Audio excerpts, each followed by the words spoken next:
Hello, hello, hello, all you sexy people out there. It's your boy Matt with ESC United, your favorite Eurovision channel. How you all doing? Happy Sunday, whatever time it may be in your neck of the woods. And it's still pretty early here in California. It's just past 11 in the morning, so I have all the time in the world. But now let's just jump right into it. Hi, everyone, again. And today, there were no rehearsals in the Eurovision world, at least none of the artists rehearsed and participants.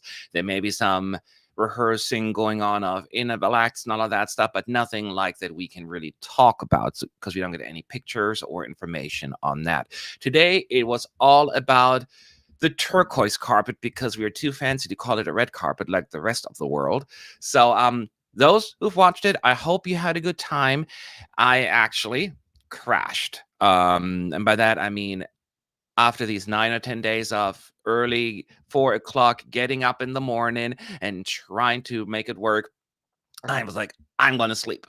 I'm going to sleep. So I got up at 6:30 in the morning, which is late for me right now. So, which already was like starting the red carpet event and all of that stuff. So, yeah, that is how my morning went. So I missed most of it. And as I was going on social media, I saw all these comments and they're like, yeah, don't bother. So I'm like, good, because I don't really care about the carpet thing anyways. Not big of a fashion dude. As you can see, I mostly wear black, although I have an astronaut and it says NASA, so that's pretty fancy for me. So, yeah, that is basically what I did. I got a little bit of sleep in so that I can make it through the next week, because those who like experiencing this whole Eurovision thing for the very first time, let me explain to you the individual rehearsal stage, meaning all the acts get to rehearse like 20 or 30 minutes individually. Done, done, done. Starting tomorrow, we'll have full dress rehearsals. That means the entire show from the opening act all the way to the very end, the fake qualifiers, which we here at ESC United celebrate.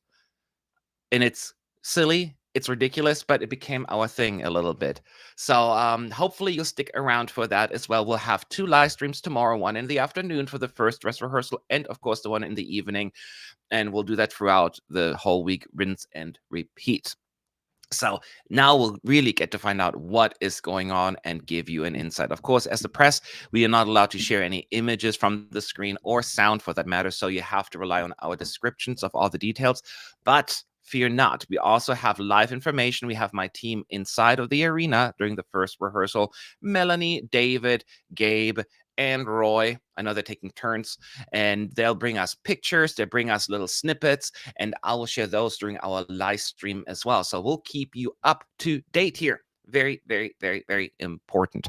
So, make sure you be back. I think the first rehearsal tomorrow is at 15:45 Central European time. So I'll be on 15 to 30 minutes early so we can have a little chit chat before that and talk about this. So, and then we'll do the same thing on Tuesday, Thursday, and Friday, Saturday, by the way, when the live shows happen. Of course, we're not going to have a live stream during the show. You want to enjoy that. We'll have a pre and post show. We do that every year. So we're going to talk, get excited about what's going on, and then we talk about the results afterwards. So make sure to always subscribe and hit that notification so you know when we are live.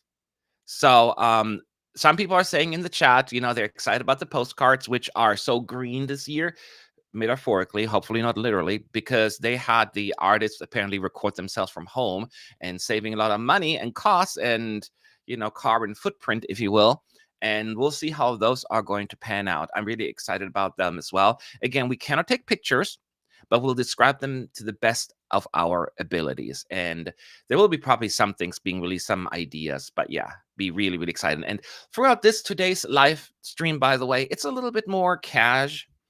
So we don't have anything to talk about, but there are a few things I want to talk about in a minute. So throw your questions at me. It's very important that you do at ESC United. So as you said, so you will be streaming like last year, right? Yes, basically everything that happened last year will happen this year. So it's more difficult these past couple of years because the EBU has really restricted access and our ability to do live coverage. We're not even allowed to have any live streaming within the press center, which makes no sense, but that is just the rule that they decided to implement.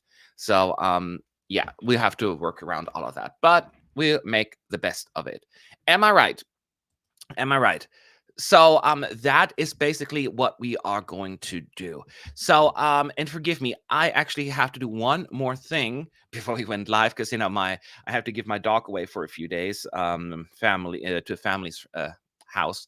So I just need to run downstairs real quick and help them. So in the meantime, I want you to just we all of you voted for the best rehearsals over the last few days. I did put out a video real quick last night that you can check out. In case not, I'm going to put it on screen here real quick so you can see your top 37 rehearsal ranking that you did over the last 3 or 4 days. And when I get back, we'll jump into the topics. Okay, so I'll be right back, and in the meantime, enjoy your top 37.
there you have it, your ranking. It gave me enough time to grab me a drink and get comfy.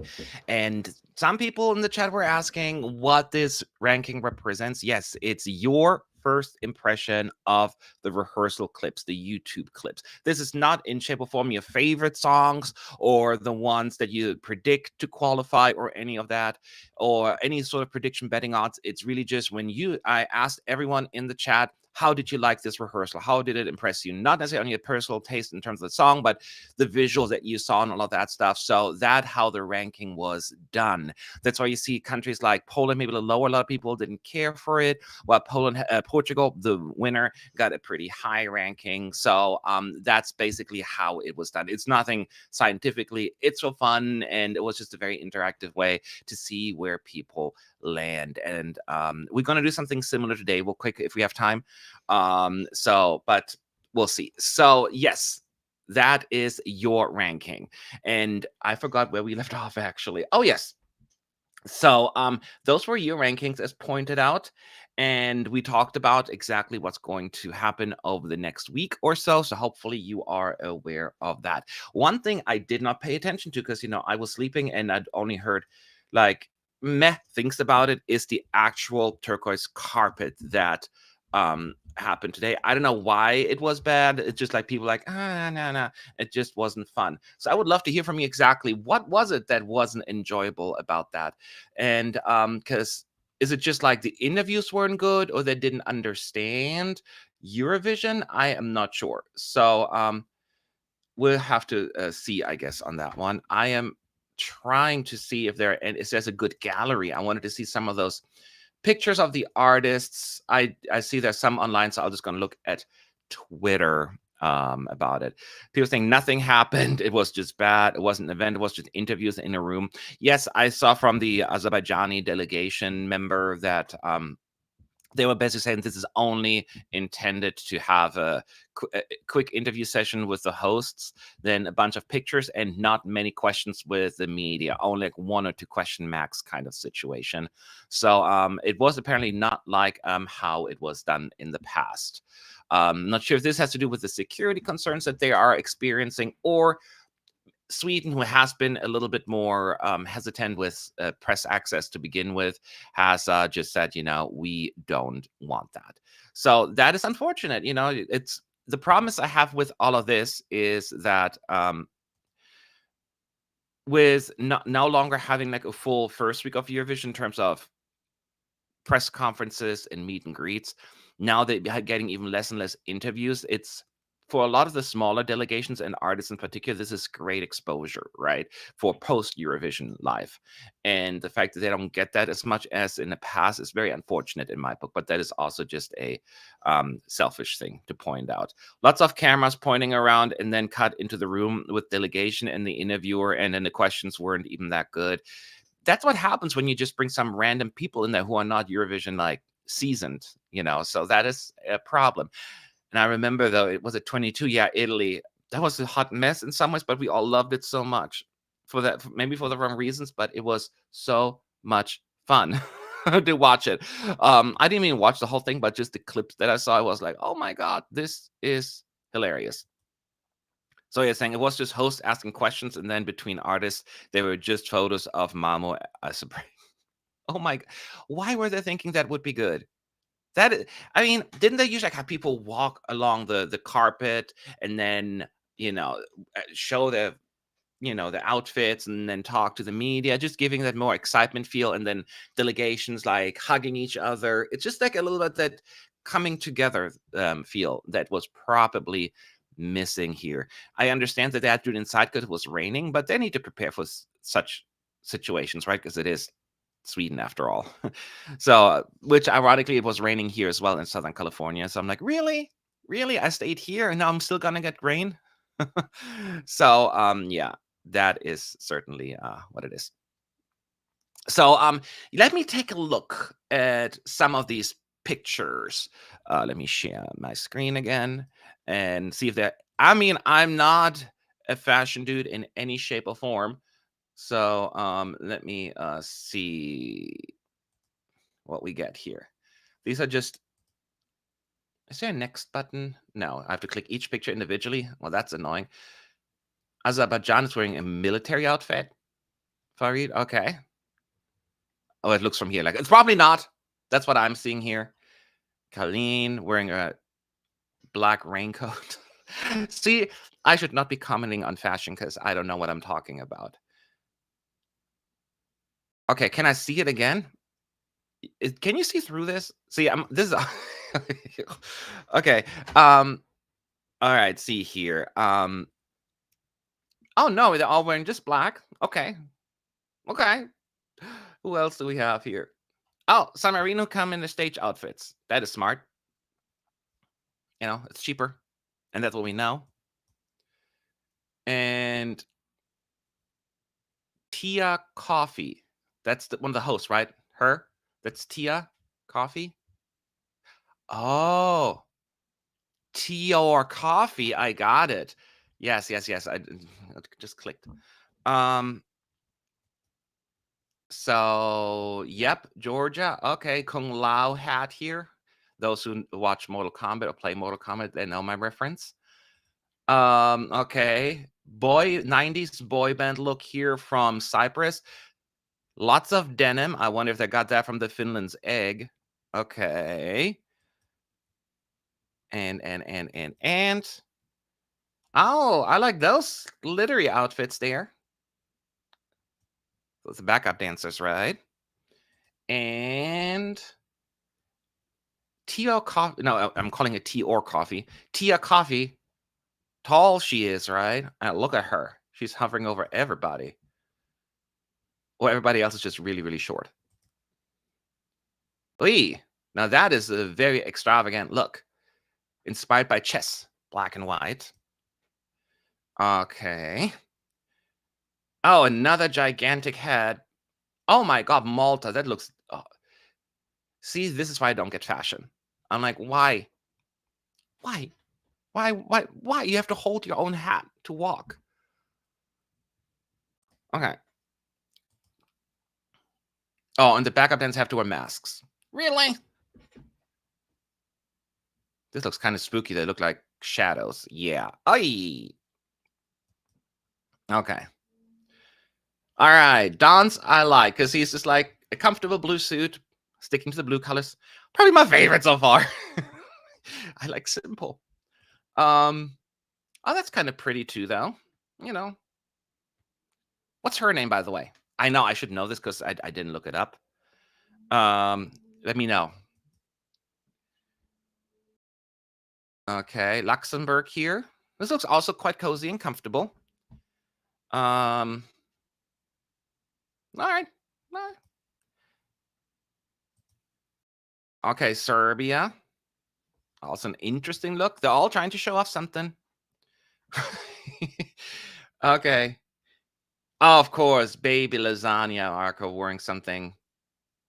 Again, he must be really cold, man. This looks very, very thick. But hey, it is Sweden, right? It is Malmo. What's the temperature right now? Alexa, what is the temperature in Malmo, Sweden? Right now, in Malmo, Sweden, it's 52 degrees Fahrenheit. 52 degrees. Alexa, what are 52 Celsius in... No, wait, it's the other way around. Hang on a second. Alexa, what is 52... Stop. Alexa, what is 52 Fahrenheit in Celsius? 52 degrees Fahrenheit is about 11.1 Celsius right now in Sweden. There you go. So maybe that outfit then makes sense. That was a long way to get to where I was trying to go. Okay, Germany's wearing a candy wrapper. I love these people. I love them. Oh, stop my Alexa, go stop. Sorry, Patrick. I forgot about... you're not the only one. Okay. Here we go. Okay. Oh, they're bringing cupcakes? No, probably not cupcakes. But whatever it is, I'm in for it. I'm here for it. I like the outfits. Again, it looks comfy. Okay.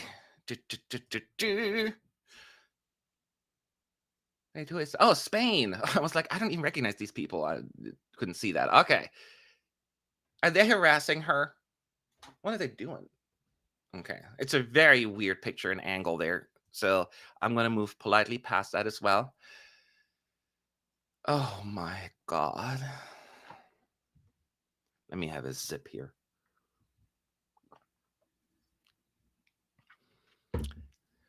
Okay, let's move on. Nemo. What are these facial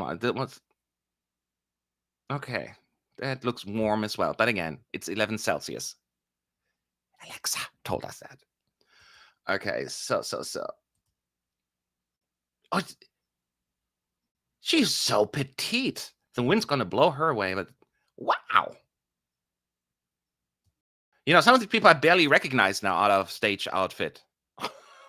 Okay, well, Australia brought the didgeridoo. He has like a snaky looking reptile look. Very okay. I kind of like this, you know, it provides personality. I mean, you will not see me in that, but you know, for others, sure. Okay, that's not from it. Okay. Who else do we have? Oh, that's from inside. So they are outside. So they walk out there. Okay. So this is all very confusing. I don't think it's everyone that we have seen here. Okay. Is that Greece? No, wait. It looks so different. Everyone looks so different when they're wearing like all these like pretty makeups and all the women I can barely recognize. Okay. Okay, that's all I have for now. So I couldn't find a better gallery. So I was just trying to get an idea what it looks like, how it's going. But yeah, it's not really, you know, I'm not the right person. The last time I did the carpet was in 2019. I remember that. And some of these people were so rude. And I'm like a nice guy. And I was trying to be polite. Hi. And I remember that, and I'm not even gonna say the names. But I walked up, I'm like, can I have an interview? Just 2 questions. Like, no, you're not getting an interview. I only have 2 questions. I'll give you 0 questions. How about that? I'm like, rude. Like, you know, and I'm like, I hate being pushy like that. So I'm like, I will not do that again. It's just not my cup of tea, doing interviews at the carpet. So plus the people that did that in the past, they're no longer there. So, you know, I don't want to, you know, get anyone into trouble here. So, who was nice to interview? So, honestly, though, not looking at the carpet, there were so many. I mean, the delegations change all the time, right? But we had a good repertoire with a lot of people before, with San Marino, with Bulgaria. But there were so many other delegations that we had really good relationships with. Estonia comes to mind, North Macedonia.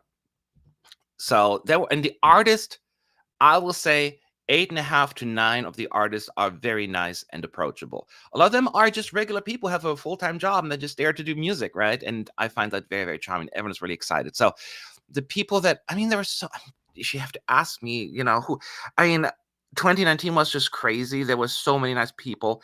Kate Miller-Heidke from Australia, she recognized me and she was so excited.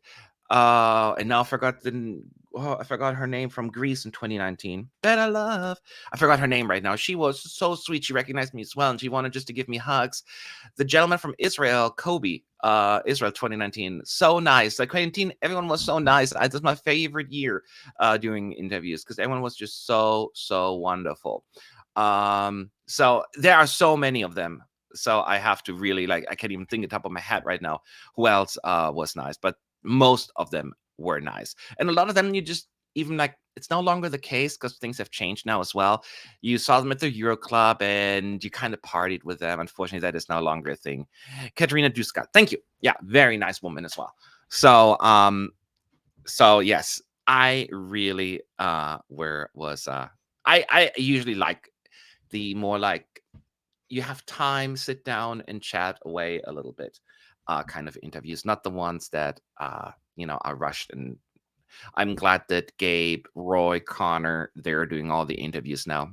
It's also like, especially when you have like a somewhat more like constructive criticism about a song, and then you meet the artist and you're like, but I'm never rude about it, you know. So, but still, it's still awkward. um, Could you share your predictions of shocking non-qualifiers from each semi? Actually, we're going to go over qualification predictions in just a little bit, so hold that thought. We will have our own prediction video coming up tomorrow after we had a chance to see one full run-through of the semi one, because the first dress rehearsal was in the afternoon, and then I'll get everyone's predictions, and then I'll put them out there for everyone to see. This year, I haven't talked to anyone, by the way, so people are asking. So I kind of, I was gone for so long that I don't even know, but I watched the interviews and you can kind of tell. I do know that we have a really good repertoire, thanks to Gabe with Estonia. They really, we're really, I remember you were obsessed with Australia in 2019. That is incorrect. I still am obsessed with Australia 2019. So, yeah, no, I do. Do you think we'll have a surprise winner this year? Everything seems so open. I think there's a possibility. I mentioned that in one of my live streams before as well, but more on that later. Because first, I want to talk about one more thing, because I know some of you will disagree with me on this one. I understand. But one thing that really I didn't like, I tweeted about that yesterday, is, we now have this producer-driven running order almost completely. And Krista Bjorkman gave an interview with your podcast, and I don't know why it triggered me so much, but I didn't really care for how he made it sound like and what Eurovision is. So I want to show you the clip in case you haven't seen it yet, and then I want to hear your thoughts as well, okay? So let's watch this. It's just like less than 2 minutes, I think, and then we'll talk about it. The initiative does not come from us only. It also comes from DBU. Because what has happened several times in the last couple of years, apparently, is that a lot of the favorites ended up on the same half. And that obviously leaves a lot of those that are not considered favorites on another half. And that's not good for the show. You want people to be, entertained from beginning to end.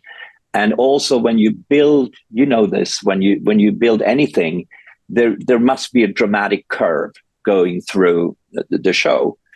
And you want to spread those golden little, you want to keep some for later. You want to make an even spread of it. Also, I've seen in the past, I've seen several where you have like 5 ballads on the first half. And it's like, really? I mean, it becomes very difficult, both for the TV show, but also for the viewers to actually stay engaged when, you have the same tempo, the same energy coming over and over again. And looking at this year, we only have like 3 ballads. And you really want them, to use them wisely in the show so they actually, fill a purpose. And actually you can build a really good dramatic curve with that. Lots of energy of different kinds, different temperatures, different colors, gender, whatever. And then you can go down and those ballads would absolutely pop where they are. So it is a good instrument for us to build the best possible show. So that is the clip that it triggered me so much. I was like, oh!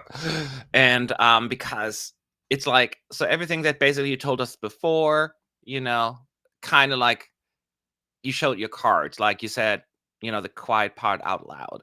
It was always about pushing what they perceive to be the favorites. That's why we've seen most of the time certain countries getting a more favorable running order versus others. Before that, I was like, no, had nothing to do with that. It's really just we want to make sure that every song shines and da-da-da-da-da. I'm like, no, what they perceive as being a good song gets a better running order, or like that kind of stuff, and it is just a little ridiculous to me.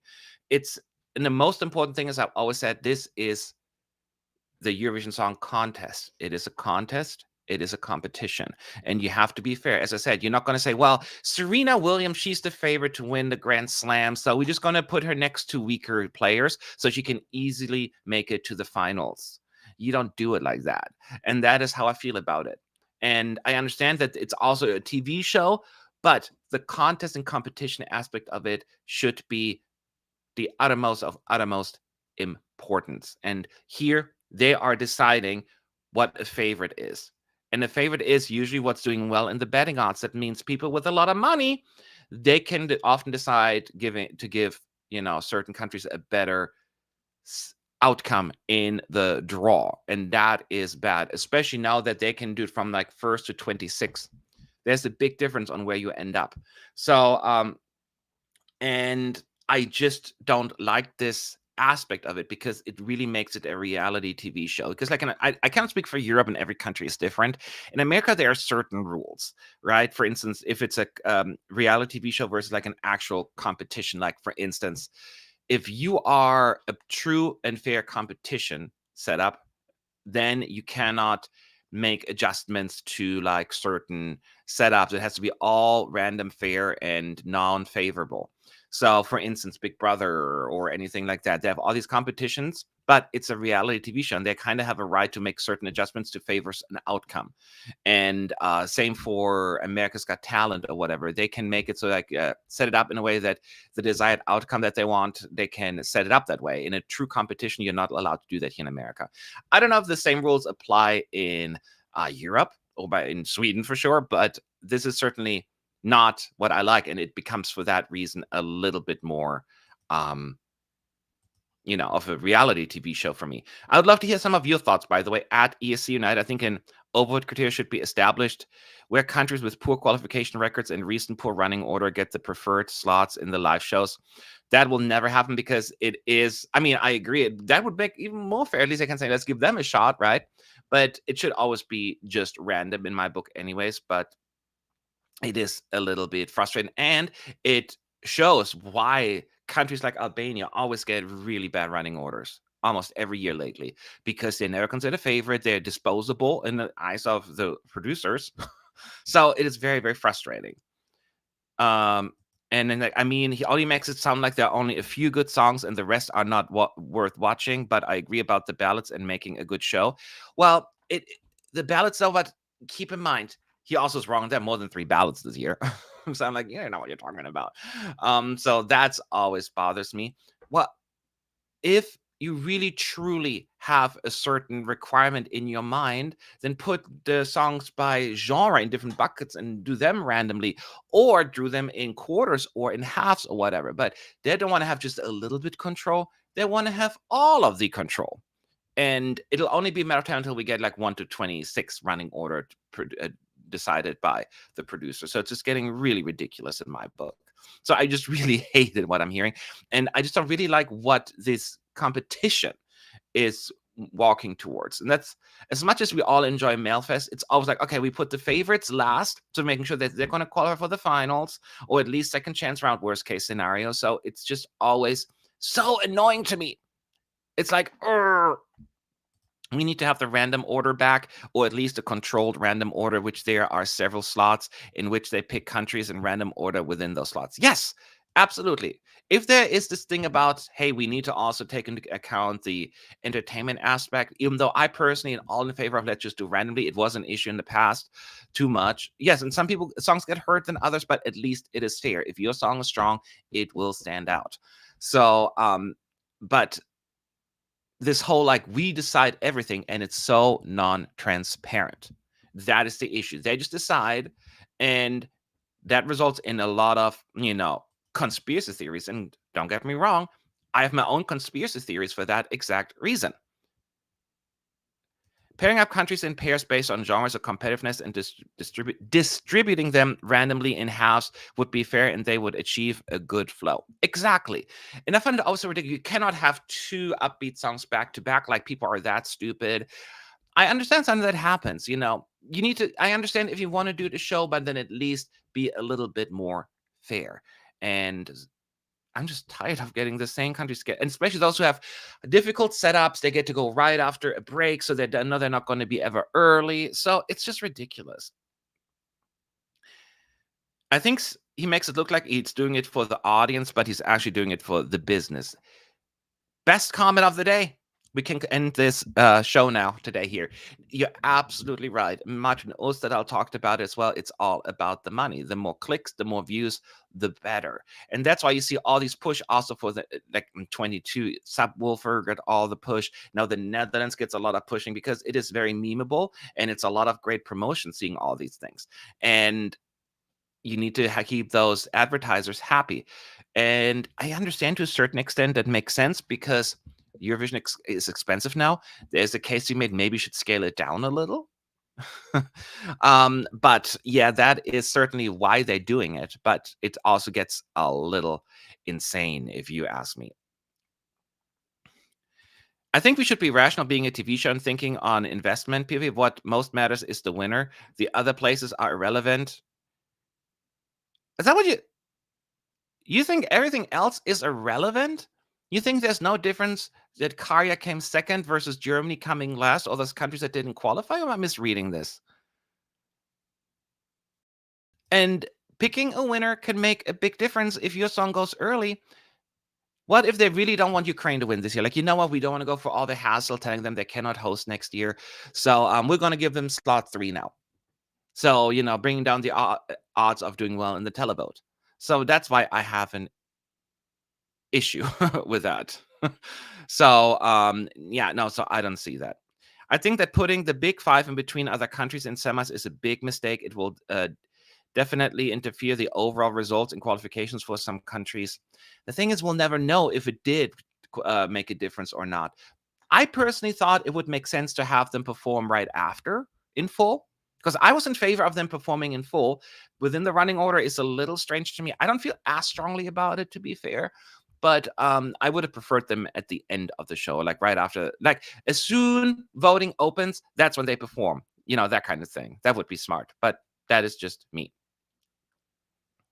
So let me see. He makes me root against Sweden. He needs to go. So to be fair, it's not, I mean, Christian Björkman is certainly, I'm glad that he's now became the executive supervisor, but it is not, he's just one face of the movement, to be fair. Like, even if Christian Björkman decides to retire tomorrow, there are people with a similar mindset in the orbit of Eurovision. Martin Osterdahl falls in the same sort of bucket. And even, I mean, and we all loved Jan Ola Sand, but even he was hoping that his dream was to have a fully running order decided by the producer. So it's not just a Christian Björkman situation or issue. He is the first one who actually said it out loud. So that was just very interesting to me. So yeah, I just wanted to get some opinions, and I'm glad that most of you all agree with me. But if not, then I still would stand by my point. I hope Germany will get to host soon. Maybe if Ukraine win, they will give it to them because of their financial situation. I think that could give them motivation to do well. Well, Germany will. The EBU is trying to make it fair. So just like last year, Ukraine couldn't host, so they go to second place, the UK, and then they probably would just go down the line. Even though it's not necessarily in the rules, or it wasn't in the rules, it seems as that is their mindset right now. I do know that there are only a few countries that the EBU wants to see win, because they know which countries are good at hosting the contest, or at least what they perceive at good hosting. So yeah, it is a different environment. So this is also a point on like ESC Shervin. I agree in principle to with the contest needing to be scaled down in order for it to be more sustainable. But what practically do you think would look like? Well, there could be a lot of things that, I mean, I don't know all the ins and outs either, because I'm not, you know, privy to the financial setup, but you could scale down the whole setup, the staging, and certain other aspects of it. The participation fees, why are they so high, by the way? They don't give us a proper breakdown exactly why that is, but the reality is it is very expensive. So that is the problem. We don't even know. But scaling down, there would be another solution. Should we allow more countries to join? Should we expand the contest? I mean, I don't necessarily think it's like necessarily the worst idea, but at the same time, I don't think that should be the reason. So, like, should we allow in New Zealand or, you know, other countries? But right now, I'm just worried. We're already at 37 countries, and some countries were a little flaky, you know, by taking part or not. Could Australia withdraw next time? Could, you know, Luxembourg be out again?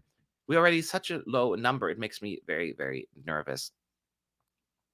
So the size, arenas, there's so many things that come into play here. Yeah, do we scale back on the events? I don't know. But every year, when you look at the participation fees each year, they just keep going up and up. And the fact that we're down to 37 countries already, it kind of sucks. But yeah, we definitely should not allow the USA. No, the USA should not be in. They have no place in this competition. Certainly not at this point. They couldn't even get their own Eurovision show running here. But yeah, we'll see. I think the main focus should be making it more affordable so that the countries that cannot afford to take part to return to the contest. I know some countries will not return because it's more of a political situation there. I fully understand that, but I still think we should focus on that.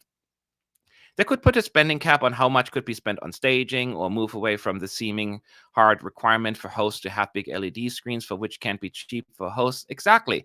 I mean, Portugal was cheaper, right? Because they decided not to go with crazy LEDs and setups.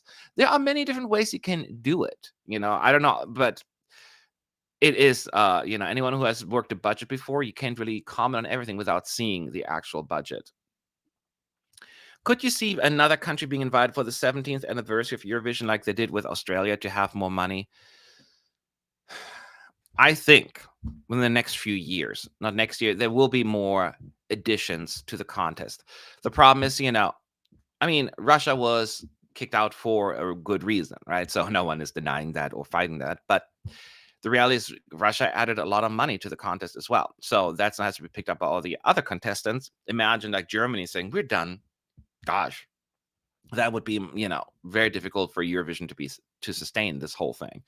So they need to find other ways. And I could see in a few years them saying, you know what? Let's expand a little bit more. So, but how that's going to pan out and look, we don't know. But you see, it's a gradual thing. They bring in Australia. They have a rest of the world vote. I do remember saying, Jon Olasan saying at some point when he was still the executive supervisor, when the American Song Contest was still in early stages of being produced, that we have no plans on letting America in if their own version works. If it doesn't, we'll talk about it, So I know there have been considerations and thoughts about bringing them in, but, I personally think that would be stupid because then you have to bring other countries in as well. Because we got all the money. No, I don't like that either. So, let's see here. Let me go to my list here. What else we want to talk about? Because I'm getting stuck on this Christian Bjorkman clip because it just pisses me off. So we talked about the rehearsal breakdown. We talked about the red carpet. And let's talk a little bit about what's going to happen. And I would love to hear from you as well on this one. So let's go through the countries real quick from semi 1. And I want to see from you who you think will qualify. Let me bring that up here real quick. I'm going to put up a poll real quick. We're just going to leave it open for like a few, not for long. So you need to vote right away. So let's talk about Cyprus. Again, I will do my predictions with the team tomorrow, but I can at least talk about it. So I'm going to put that in here right now. Is Cyprus going to qualify? Right now, from a scale from 4, most definitely, to 1, no. I fall in the probably category myself. I do see a world where Cyprus could miss it out if it's not working for them. Like it doesn't come across the right way. But it's a fun opener. I just don't think that the song is just catchy enough to do well. My only concern is also it is the first half is where all the big hitters are, right? I feel like right now, if you believe the betting odds, every song from the first half is going to qualify. And I'm still at the point where I'm like, that's not going to happen, y'all. Somebody's going to get kicked out there. And Cyprus, not necessarily the most likely one to be kicked out. But I could see a universe where it's not enough. I hope they're going to make it, though. If it were up to me, for sure. So people are saying, let me take a look here. What you all are saying. So 43 only. Oh, that's a bit surprising. I mean, only 43% think maybe, 29 say probably, 21% say no, and only 4% are certain that Cyprus is going through. So that is a lower number than I anticipated, actually. Huh. Okay, I would probably fall into the probably category right now. So, yeah. See, that's why I love talking to y'all, because I get a different perspective, huh? Let's talk about Serbia. Now, will Serbia qualify?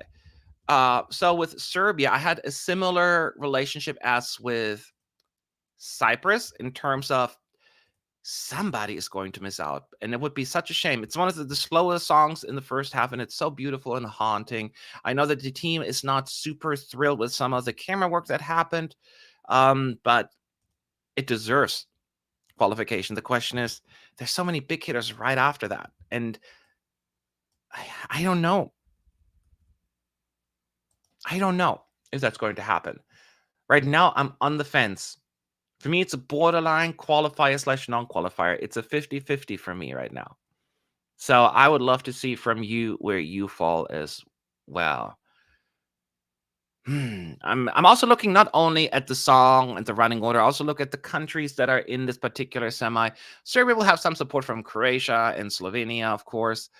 So at least there's a little bit of, a head start. So that's why I'm still not confident, but a little bit more optimistic. But I can't lie, I'm a little worried. I am a little worried about Serbia. But I will know better, especially after tomorrow's dress rehearsal when I log in my predictions. Speaking of logging in predictions, let's take a look. You only have a few seconds. I'll give you 5 more seconds to vote. 4, 3, 2, 1. Okay, here we go. What are you all saying? Let me write this down. 39% actually still say probably. 30% say maybe. 17% say no. And 13% say yes, meaning for sure. Yeah, maybe it's probably the same as probably not. Somebody saying, yeah. I mean, there's different ways to say it, It's not like a scientific poll. It's just a fun poll. Yeah, so that is Serbia. So it seems though more people are confident in Serbia's odds than Cyprus. Well, I'm actually almost on the other side. I feel a little bit more confident for Cyprus than Serbia. So yeah. So let me then bring up Lithuania. So Lithuania also, currently considered a qualifier, actually pretty high in the betting odds. Early running order, I don't think will hurt Lithuania too much. The song is just too memorable and interesting for it to be ignored. And one thing, I know maybe people don't want to hear about it, but it is a reality that we live in. Ireland will give it points. Isn't UK voting in this one as well? There are a bunch of, friendly votes that'll come Lithuania's way here as well. Poland comes in mind. So out of the ones I've seen so far, this is probably the one where I'm like, So, yeah, that is certainly a more likely one for me. So just keep voting. I'll give you a few more seconds. But yeah, I think I haven't seen anyone yet out there. Too many like the way they're saying this is a non-qualifier. So we'll see. I'm gonna give you 3 more seconds. 3, 2, 1. Okay, Lithuania. 68% say for sure, meaning yes. 22% say probably. 5% say maybe, and 2%, a clear minority, say no. So that is interesting. I mean, I think that is pretty representative of what I would expect to see with Lithuania. I think that's one of the few obvious qualifiers. Speaking of obvious qualifier, let's talk Ireland. I know that the betting odds have changed quite a bit since we've seen the rehearsals, right? It was fun to watch. I mean, I've always been on Bambi Thuck's train, so I am like, I did it before it was cool. That's all I'm saying. I am glad to see this one doing better. To me personally, I consider this always a likely qualifier, anyways. So, but now that there's more confidence among the crowd, I'm quite happy about that. If you want me to read your thoughts, by the way, as always, at ESC United, so I will catch them. My head says Ireland won't qualify, but my heart says Ireland will qualify. Well, let me tell you, my heart says Ireland will qualify, and my head says Ireland will qualify. It's one of those. People asking any update on Bambi's health post-hospitalization.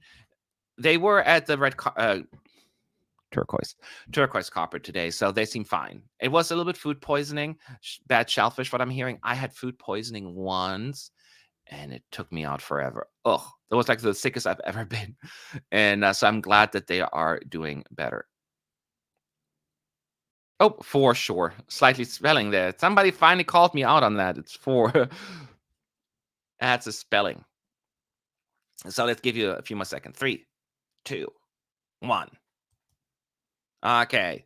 This poll says 49% are saying for sure, probably 35, maybe 10, and 5 no. So again, you can call it something different. 4 most likely, 1 least likely chances to qualify, whatever you want to call it. So that is high enough. That's what I call it. That is high enough. I think it should be higher. I think this is one of the more likely qualifiers. Let's move on to what you call it, Ukraine. Of course, another fan favorite here, and not just a fan favorite. Also, the betting odds are like, yep, that is going through. After they saw the rehearsals, they feel even more confident, and I am going to put the poll up. I kind of know where this poll is probably going to go, but we got to be fair and get the same input from you all. Clearly, Ukraine knows how to stage a song, and I'm pretty sure that this is going to do really, really well with the televoters. It's beautiful, and it deserves to qualify, regardless of the terrible situation that they find themselves in right now at home. So let me know what your thoughts are. I thought Ukraine had the best staging so far. I think I have the top 3 locked and have a shot to win. So I think there's definitely a lock for me as well in terms of qualification. And of course, we haven't seen the whole staging yet, so we can only base on the 30 seconds. But based on that, yes, there certainly are quite out there. So, and yes, somebody said some people are just putting no for fun, surely. Sarah, there will be always these individuals. But then at the same time, you have the opposite as well, of a song that maybe is almost certainly not going to qualify. They say yes anyway to troll. And it's fine. Those numbers exist. And those calls also exist at Eurovision, so is James going to be back anytime soon? James was really busy this time around, so I hope I have him back sometime soon. Not currently on the schedule, but he's still around. He's doing more stuff behind the scenes this time around, Tara, just so you know. So let's move on and see what this poll says for Ukraine. Okay, this delayed. For sure, 88%. I mean, that's going to be like, yeah, probably 8. Oops, I'm doing this wrong. No 2. The 0% said maybe. So yeah, no shocker here. We're not talking about winning, but some people even think that if Ukraine don't call it in queues, I will scream loudly. I think a lot of people will do more than just scream loudly. It's not going to happen. It's not going to happen. So that would be wild. Could you imagine? Okay, let's talk about Poland coming right after Ukraine.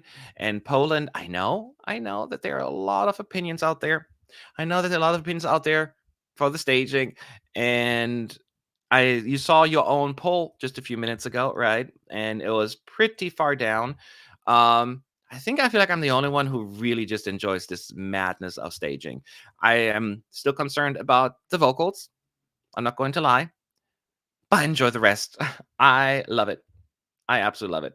But I get it. Maybe people were turned off. But to be fair, the complaint about Poland staging for the last 2 years, and they end up in the top 10 of the televote each time. So that's why I'm like a little bit more like careful, like not getting too upset. Well, if someone fave doesn't qualify, at least they can't blame the jury this time around. I know, right? That's the one good thing not having juries in there. Poland won't qualify because of staging. I love the staging. Why is the staging? Do you really think people look at it like, oh, that's too much? No, it's like that visual feast of crazy chess themes. That the woman on the red horse. I think it looks fun. What's my concern is the vocal. The vocal is not quite as where it needs to be.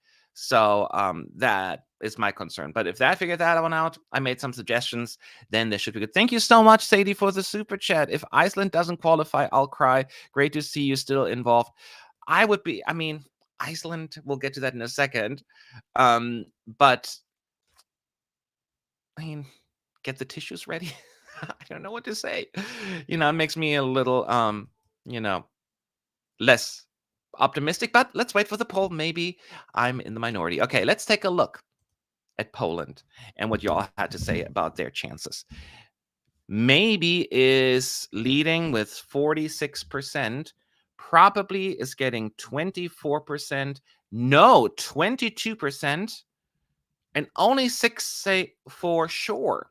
Okay, that's not great. I think it's the lowest one so far, I want to say, because there's such a huge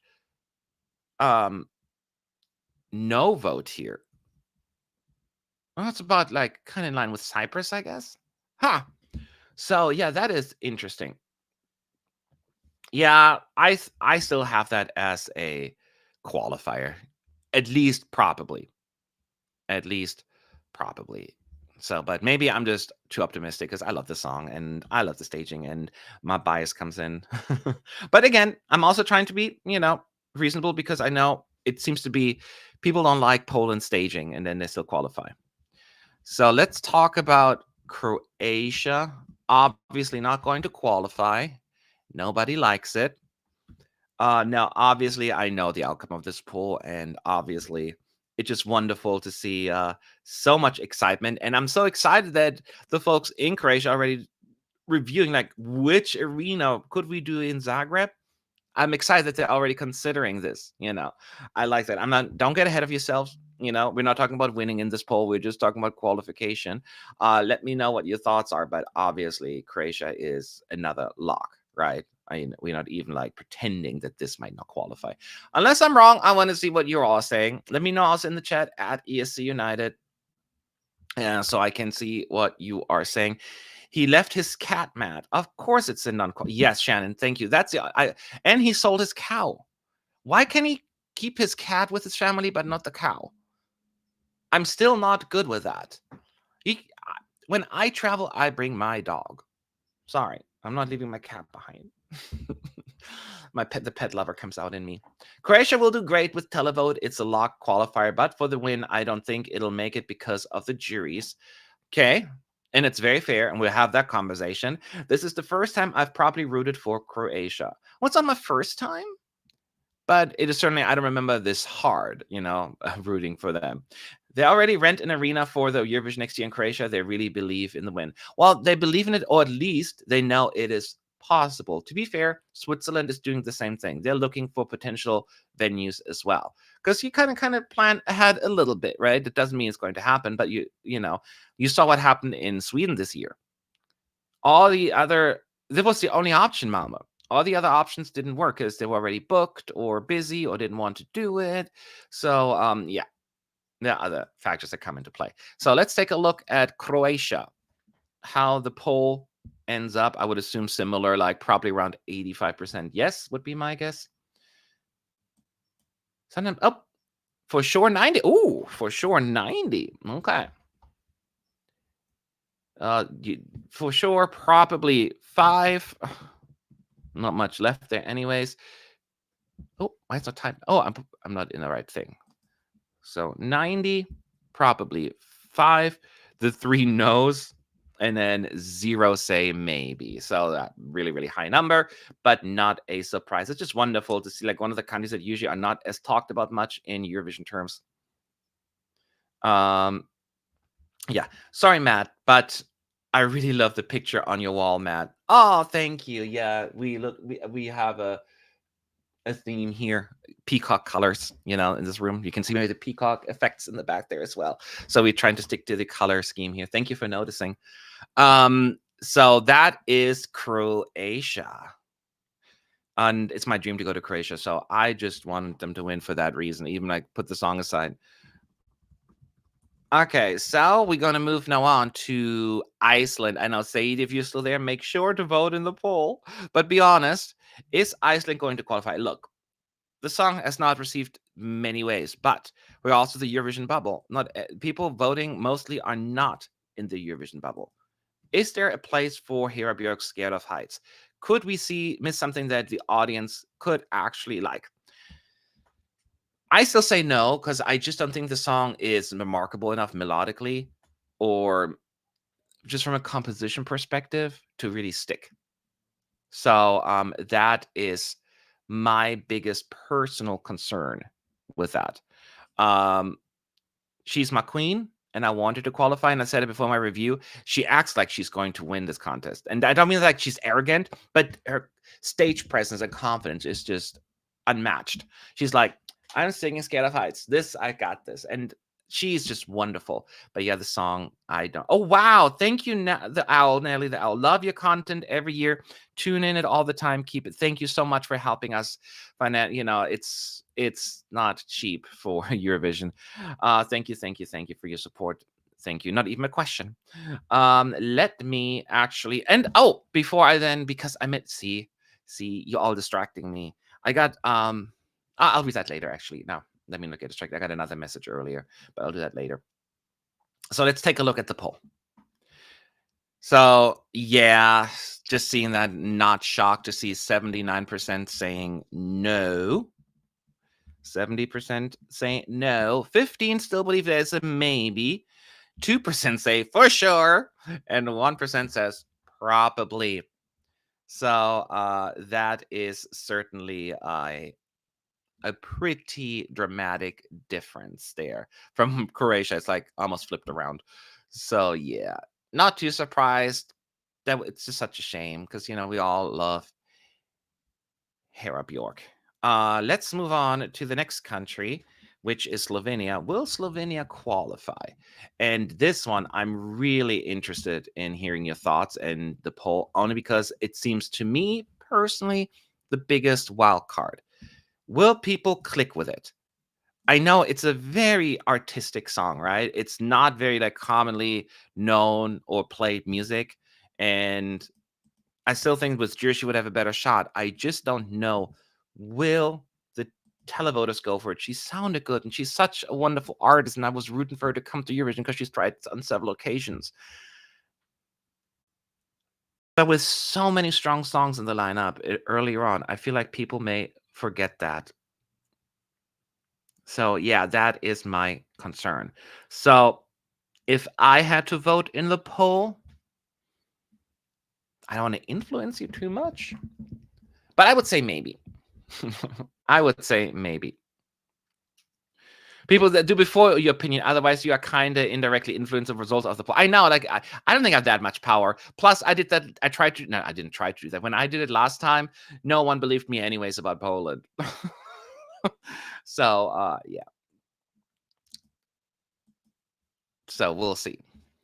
Polls over. 49% say maybe. So it's not as likely. 25% say no. Oh, wow. Probably 17%. And 7% say yes. Oh, for sure. So that is. Oh, dear. Yeah. Raven is a stunning singer. The staging isn't amazing, but I feel like they have a concept, and I think the 3 minutes might work. I still believe that it might get a 9th or 10th in the semi. That's kind of how I think it would end up in the end for Slovenia. For me, Slovenia is 50-50 in terms of qualification. They might squeeze through, but I won't be shocked if they non-qualify. It seems like we all are on the same page here, right? Yeah. All right, well, then what I'll do for the next country, I will not share my opinion, but we got to talk about Finland Windows 95, man. No rules. Now, keep in mind, I know everybody has opinions either way.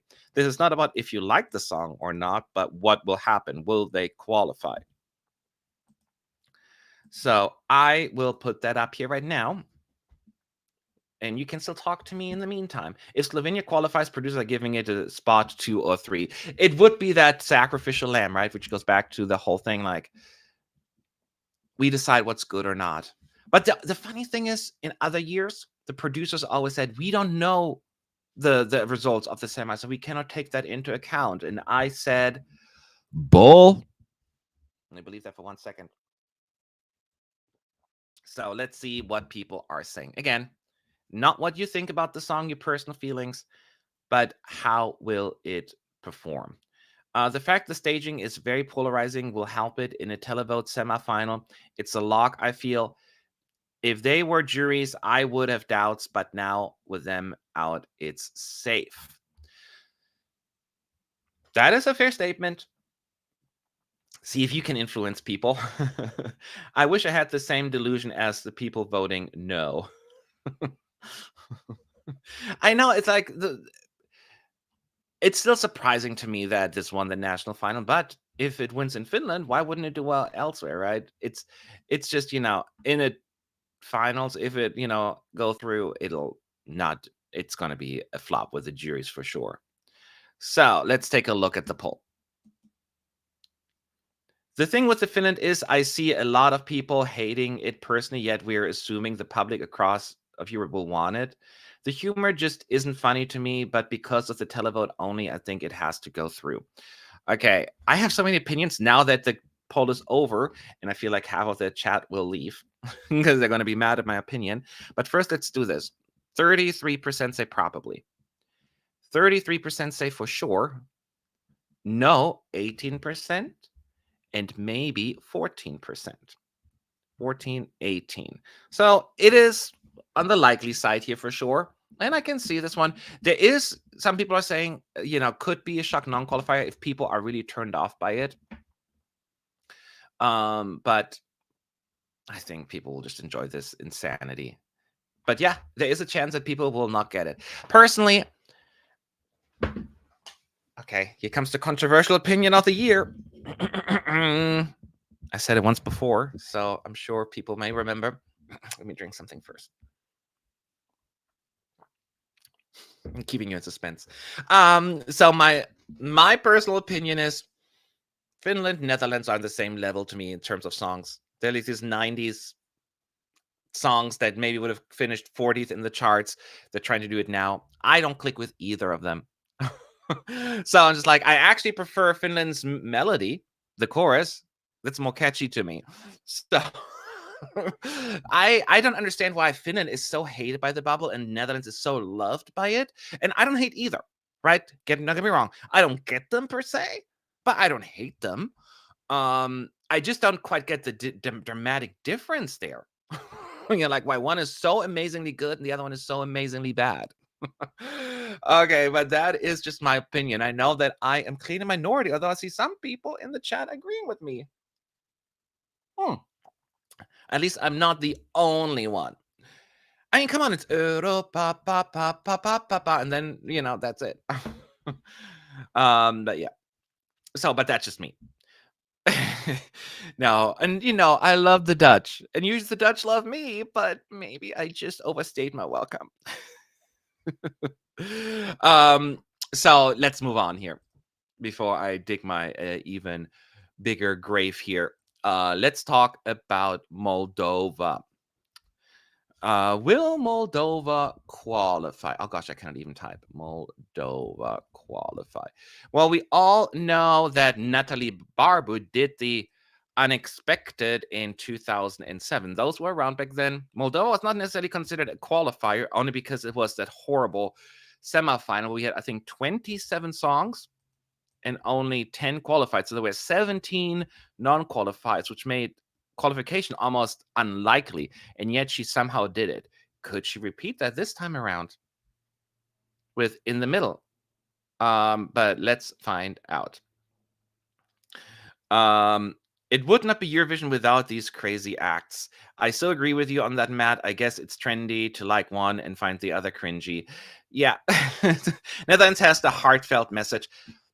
Okay. Roy had better not be listening. Well, he's not here, so I can speak freely. What, you think I'm scared of Roy? I am, but that's not the point. Let's see what I love the backdrop in the staging. That's for Moldova. But apart from that, she looks too alone on that huge stage, and the song is not extremely competitive. I don't see it making it. If she brought the clones, maybe. As it is now, no. I'm seeing that.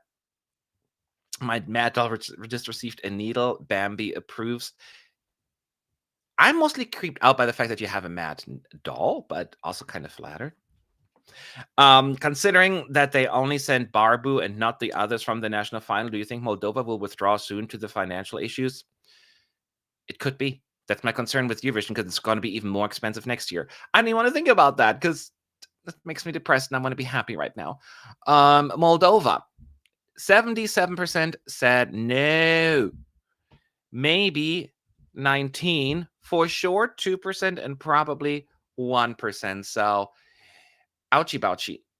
Technically slightly better than Iceland, actually, but the bar is low there. So yeah, that is certainly not the most ideal outcome for Moldova, but at the same time, probably expected. So will Azerbaijan qualify, y'all? Let me know. The poll will be up in just a second.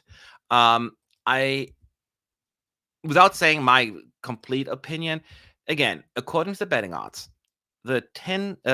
all songs from the first half, all 7 songs will qualify, and only 3 of the second half will qualify. And I just don't believe that is going to happen.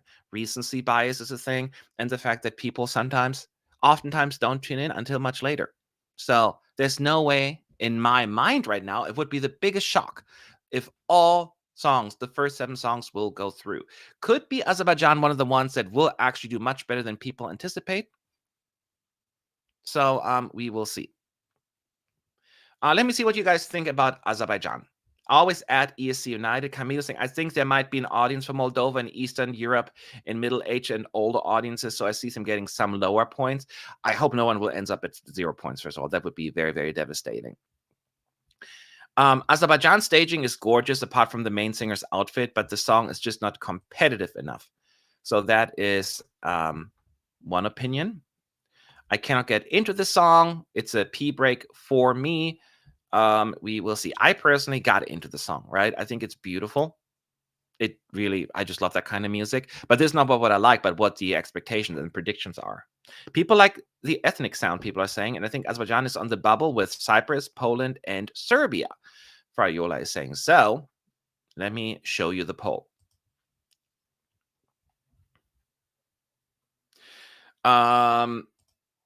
So maybe 49%, so half of you almost say, then the rest, almost 32%, said no, probably 12, and for sure 5.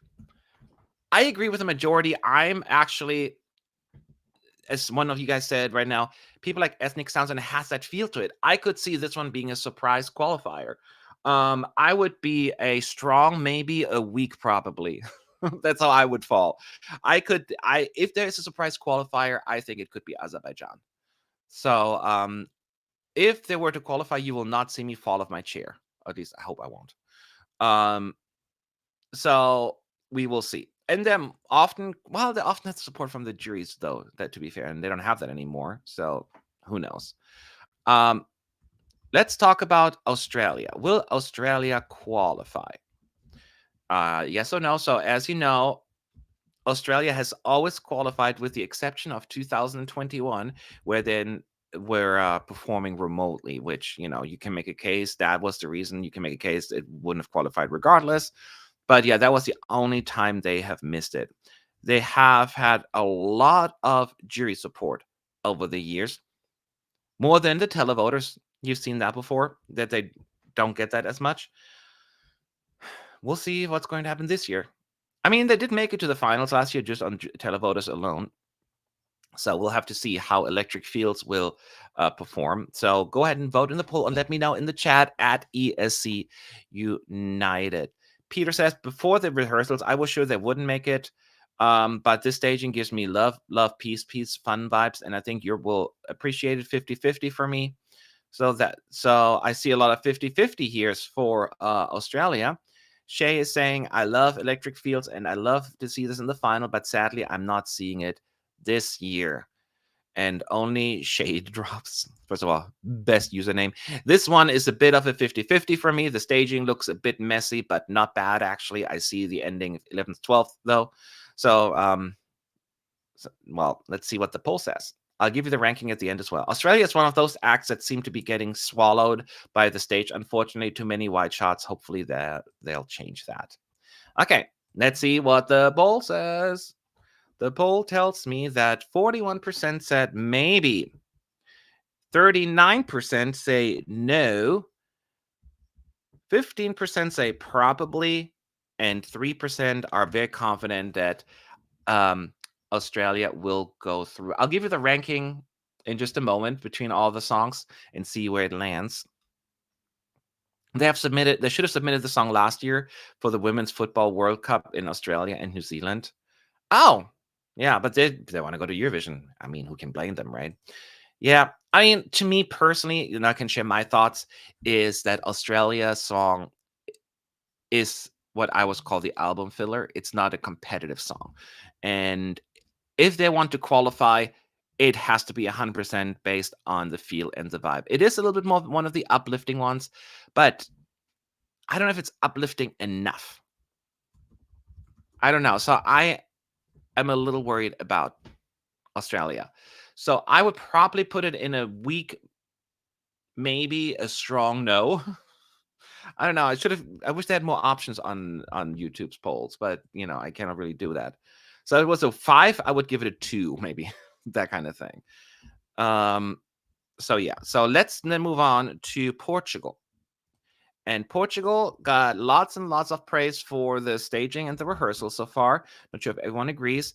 Previously, they were just outside the qualification odds. Now they're just barely in. Was it 9th or 10th? No, I don't remember. I have to check. So the question is, even with all of that staging that they're doing here that's highly praised, do you think that Portugal will qualify, or is it just like a lot of noise? Not like the state, but people getting too hyped up over a song that didn't have a chance regardless? Without my thoughts. I want to hear from you, as always, at ESC United, and see where you land. And y'all know how much I loved Mimicat last year. I was obsessed. So I'm always team Portugal, and I loved my time in Lisbon. It was one of my favorites. Let's see. The juries are sleeping on Portugal. This can do well. With that staging and the running order, I think Portugal is a safe bet. Elif is saying, I like Portugal staging, but not the song. Hannibal said, if it doesn't and Poland qualifies, I'll be a mess. Okay. I think Portugal will be a shock non-qualifier, Natalie the Owl says. Wee. Big prediction here. Not for me. Too boring, Portugal. And then ESC Victor, it beats both Serbia and Slovenia in regards to ballots, has favorable running order, staging is flawless. It is a Q for sure. Angela says, for me, it is what France is trying to achieve, but without trying too hard. Okay, lots of good opinions here. Let's see what the poll says, and then I'll share my thoughts as well. Probably 37% is the lead category for sure. 36 is almost tied there. Maybe 18 and 6% are convinced that there is no way that Portugal will make it to the grand final.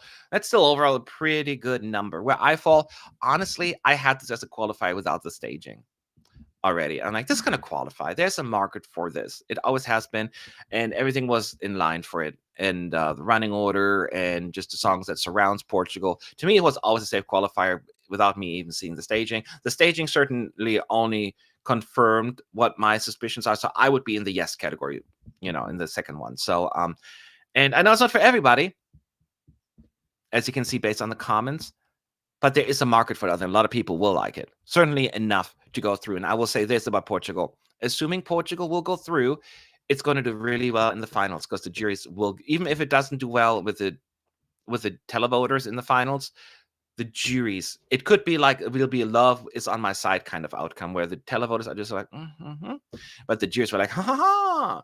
So I could absolutely see that happening. And somebody pointed out Portugal, Estonia. That's kind of like how I feel as well about this song. So I'm on the same page on this one. So let's see what we have left here. Oh, Luxembourg. It's so good to have them back. Should Luxembourg, will Luxembourg qualify?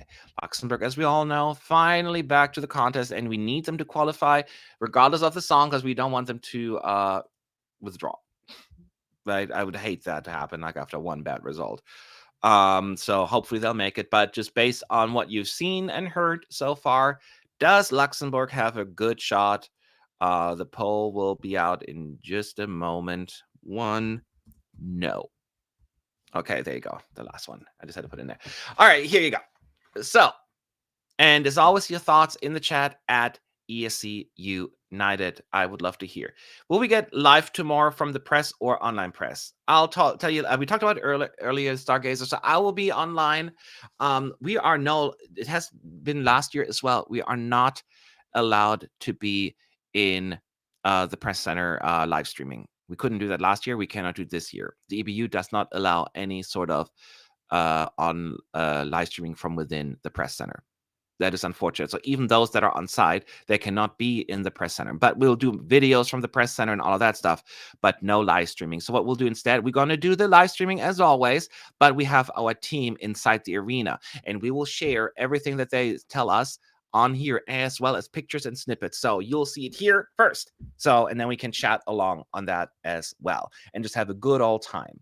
I heard Luxembourg have as a borderline, but the rehearsal snippets are promising. I think with being closer to the end, and a returning country, she will make the cut. Luxembourg will qualify, but her stylist needs to be fired because they are not helping. Shade. Luxembourg broadcaster would look ridiculous if they gave up Eurovision again just because they non-qualified this year. Wouldn't be the first time for Luxembourg, but for other countries. I remember Austria returning in 2007, not qualifying, and then immediately leaving again and not coming back until Germany wins. So fortunately, they have not withdrawn since then, and then won and have done good on several occasions, but it wouldn't be the first time.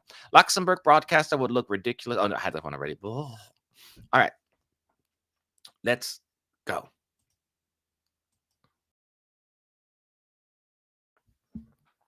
%40 say probably. 28% say maybe. 18% say yes for sure. And 12% say no. There you have it. Those are the results. So now that I have them, I'm going to average them out, and I'll tell you the exact order. So according to this is not really scientific. It's just for fun. So don't tell me this is not really an accurate way to do it. I know.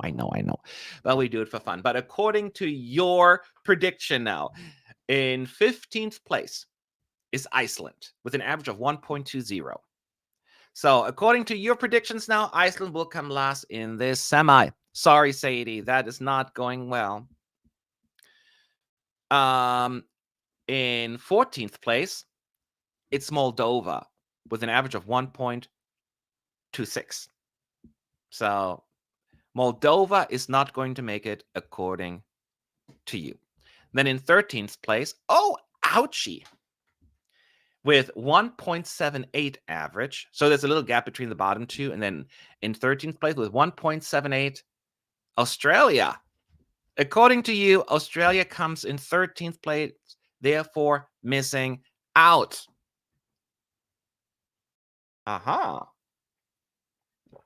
So, yep.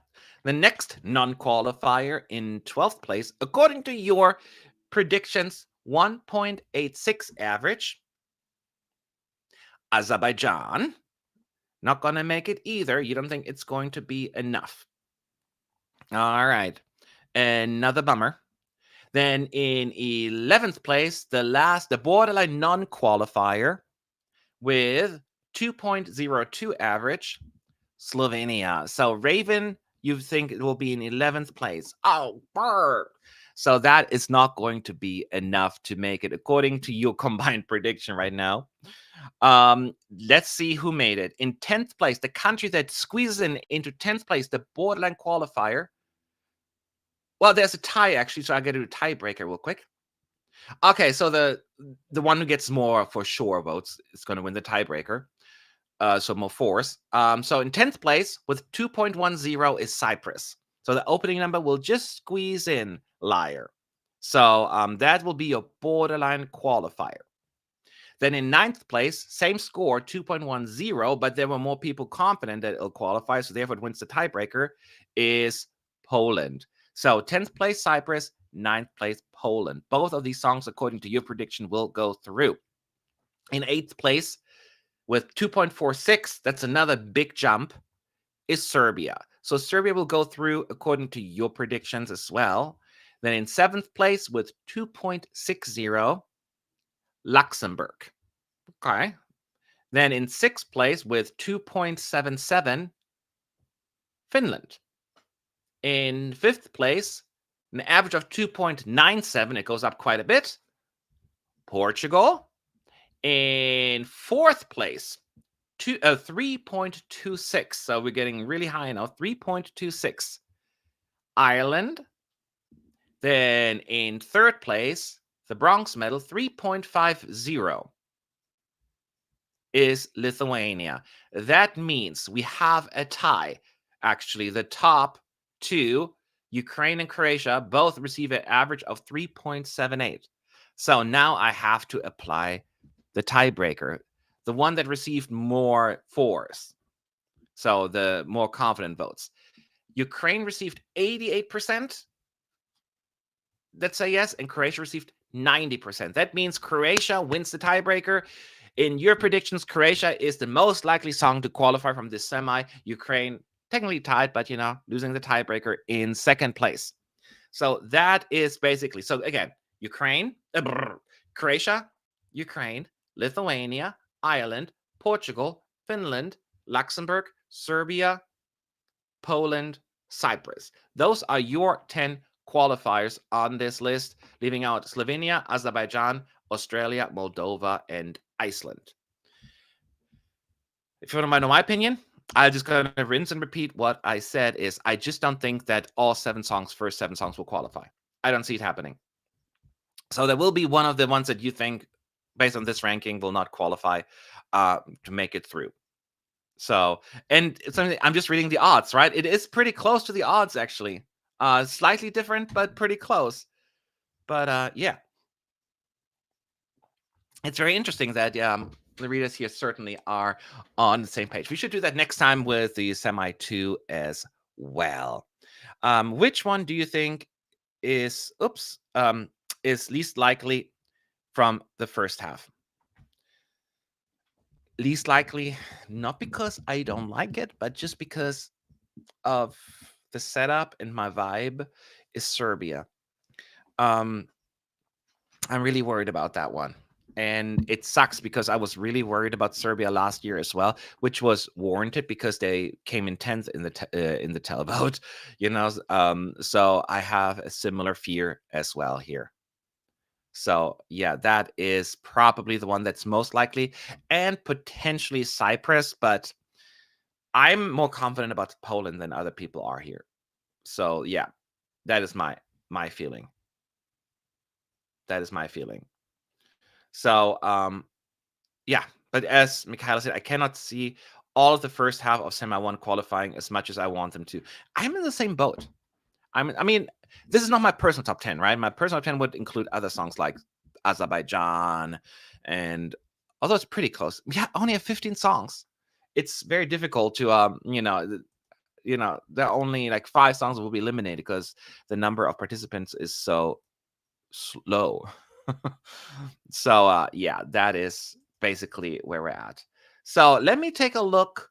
I know the red carpet event and all of that stuff is over now, and see if any crazy news have happened, because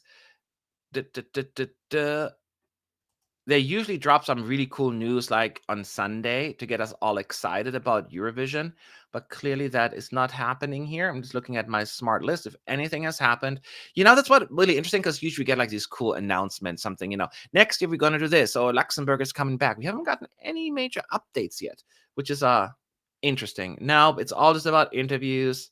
The only thing I learned is that Albania said that she has not revealed the Eurovision look yet. So that we will get apparently another outfit from Albania. So that is something I see here. The EBU shouldn't be restricting the access of fan media. It is they who are helping keep the contest popular. Well, we are not segregated as well. We get a smaller, like less exciting area in the press center. Like we're allowed to sit. You're allowed to sit here, but you're not allowed to sit there. And it's like, ugh, I hate that. I think they're doing it again this year. So yeah, it's. I don't like the way things are going. Not for selfish reasons, but I just don't like. I like separation like that. Let me see. Anything else? News here? Nope. I know that Montenegro is broadcasting Eurovision. Bosnia and Herzegovina is not broadcasting it. So that kind of gives me the impression that one country is like potentially coming back, the other one not so far.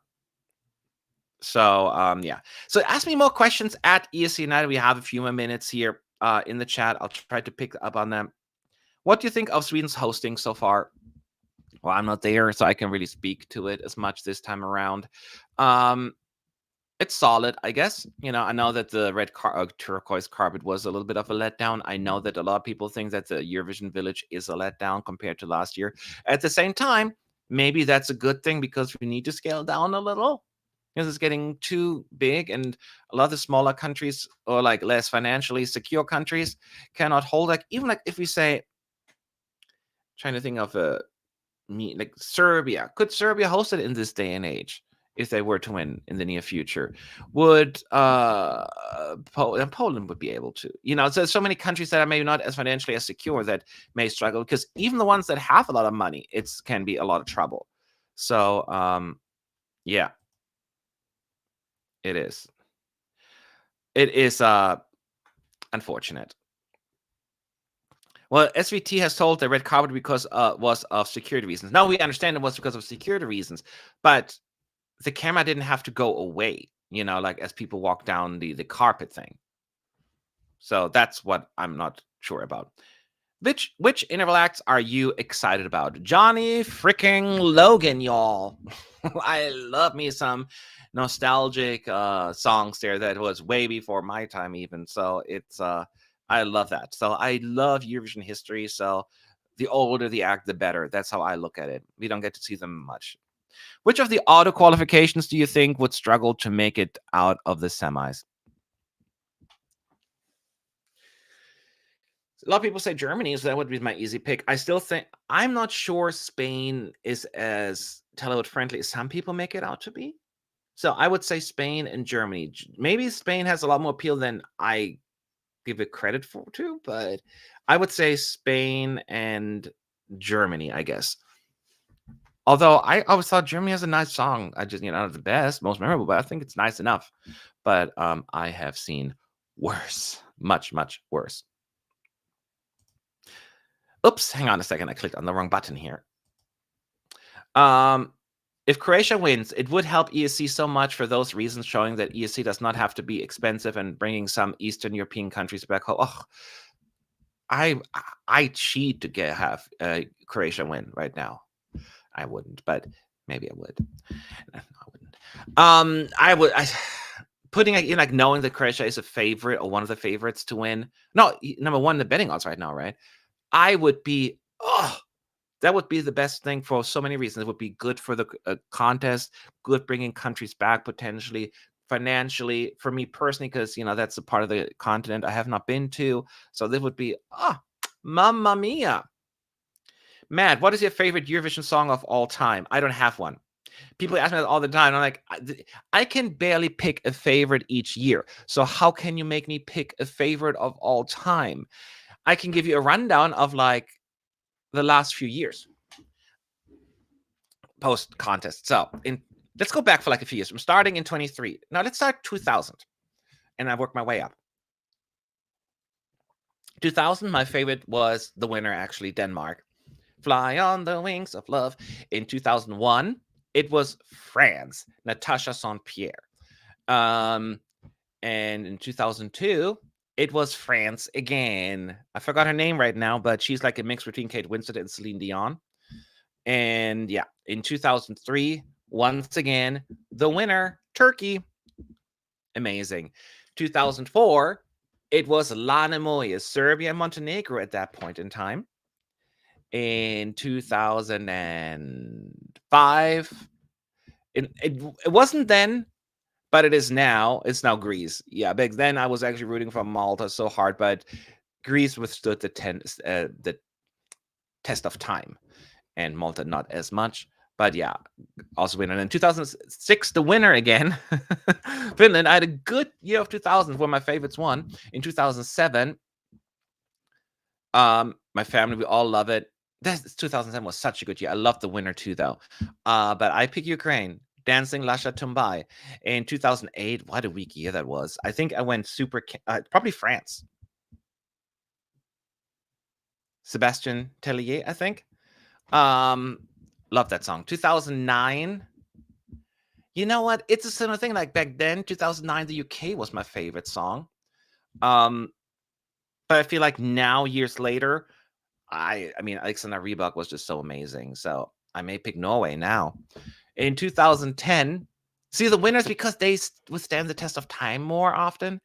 Because I know in 2010, I was a big fan of In a Moment Like This, Denmark. I want to know. And now it's like, it's Germany. I just love that song. 2011, I don't really have a favorite song, but if I had to pick one, that was such a weak year. Oh gosh, I have to think.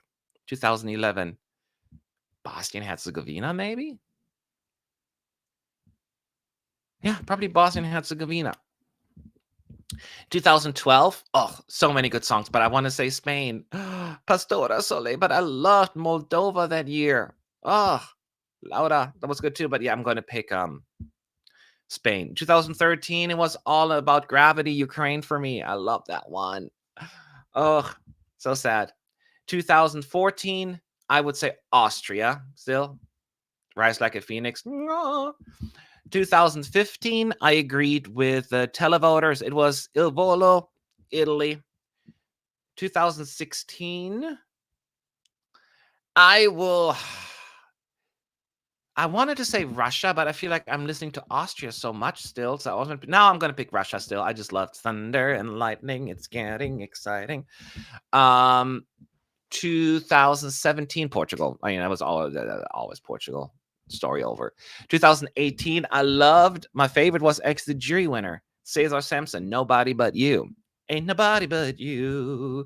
I can hold on. Love it. 2019. Okay, here's something. I will say the winner of 2019, my favorite song of 2019, maybe my favorite song of the 2010s, actually, which is Mahmoud Soldi. Perfect song. 2020 never happened, but I will pick Tears Getting Sober by Bulgaria. Still on my playlist all the time. I just love that music, that song. Oh, but 2020 is like the hardest things, not because we didn't have Eurovision, not just only that, but also because it is such a strong year. It would have been such a great year. Again, Italy, Lithuania was great. Oh, Iceland, that was such a good year. It still hurts. Oh, we got a super chat. Thank you so much. Trying to bring it up. Admit it, your favorite is Belarus 2021. What was 21 again? What was 21, y'all? Somebody tell me what was 21? My brain is not accessing. What was Belarus? Is he gonna like it? Is he gonna like it? No. The song that was. Oh, that's right. They were banned already in 21. I thought it was. Okay, that was 19. How dare you? How dare you? I'm being trolled. Darn it. Yeah, I was still thinking, is she gonna like it? Is she gonna like it? Dang it. Yeah. No, that's not my favorite then. So 2020 was Here's Getting Sober. 21 was a tough one because there were also so many good songs. I always battle between France and Malta and Lithuania, but I'll pick Malta because I love me some Destiny. In 22, that was a hard year because I loved France so much that year. Second to last. No. And then 23, Cha Cha Cha. And 24 is yet to come because I want to watch the whole show. So there you have it. Just like the 2000 up, that is my run through. So, oh man. There you have it. There's some of my favorites. Now, if you ask any questions between, I probably missed them. This took me a while to think here. Ukraine can easily win top 3 televote, top 3 juries, boom, winner. I'm not as confident with Ukraine. First of all, I do have a little bit of a conspiracy theory in my head.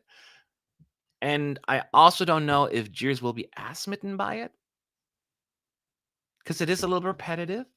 So this boom moment, I could see more happening for Italy. I feel Italy has a lot more jury and televote appeal. I could be wrong, but it's just my vibe. So I'm not as convinced that Ukraine is going to win. Just a feeling. Just a hunch. I did all these my favorite songs. Now I don't remember. Okay, this was the political song, the disqualified song. I still remember in 2018 how excited you were, Matt, about Austria and Germany. I know, right? My German-speaking colleagues, that was so nice being like able to root for once for both songs. I actually even liked really the Swiss song that year. No, you ain't throwing stones. I thought it was underappreciated as well. So they had a good year, according to my taste. Good times. It's been 6 years, y'all. 6 years. What's your favorite Dutch entry? Mine is Amsterdam 1980. You know what? You may have picked mine as well. But I'm going to Wikipedia right now because I don't remember them all. So I'm going to the Netherlands in the Eurovision Song Contest. Okay. Let's go for some highlights at least. Highlight, obviously, the first true highlight for me, based on personal taste, was Lenny Koer, the Troubadour, co-winner of 1969.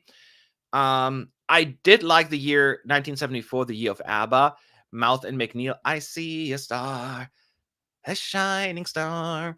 That was really cute. One song that is completely undervalued and overlooked by the Eurovision history books is Netherlands 1977. Hedy Lester, in the Maya Mooie van het Land. I don't speak Dutch, so I'm just making up the words. Love that one. And yes, Amsterdam is really high up there as well. Let's go as we work our way up. The 80s were just okay for me for the Netherlands. There's nothing that stood out to me. Brede, Ruth Jacquard in 1993 was ahead of her time with the song, at least in Eurovision terms. Still did well, but should have done even better. I really like that one. And then there came the bad phase of the Netherlands, like the 2000s. Oy, that was not. And then it went back to Anouk. Birds was amazing. Kamala Nets. That was great. I loved Eugene, Duncan Lawrence. So those are the ones that I had to point out there, my highlights here. But yeah, I forgot, because the Netherlands is so good at Eurovision now that I forgot that there was a time, like, 2000s up until like 2012, where they're just like, okay, never mind.